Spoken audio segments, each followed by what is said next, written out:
ಅರಸನಕೆರೆಯಲ್ಲಿ ಮೀನುಗಳ ಮಾರಣ ಹೋಮ. ಚಿತ್ರದುರ್ಗ ಮುರುಘಾ ಮಠದ ಎದುರಿನ ಅರಸನಕೆರೆಯಲ್ಲಿ ಮೀನುಗಳ ಮಾರಣ ಹೋಮವಾಗಿದೆ. ಮೀನು ಕೃಷಿ ಮಾಡಲು ಮೀನುಗಾರಿಕೆ ಇಲಾಖೆಯಿಂದ ಕೆರೆಗೆ ಸಾವಿರಾರು ಮೀನುಗಳನ್ನು ತಂದು ಬಿಡಲಾಗಿತ್ತು.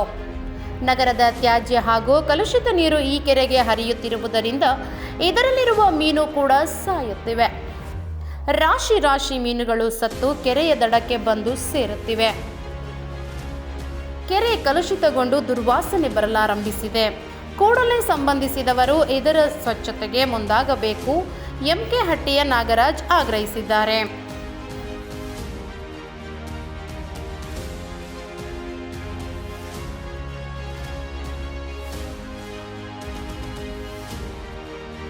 ಮತ್ತಷ್ಟು ಸುದ್ದಿಗಳಿಗಾಗಿ ಸಿಟಿ ಚಾನೆಲ್ ಚಳ್ಳಕೆರೆ ಸಬ್ಸ್ಕ್ರೈಬ್ ಮಾಡಿ. ನಮ್ಮ ಚಳ್ಳಕೆರೆ ಟಿವಿಯನ್ನು ಪ್ರತಿದಿನ ಸಂಜೆ 8 ಗಂಟೆಗೆ ವೀಕ್ಷಿಸಿ.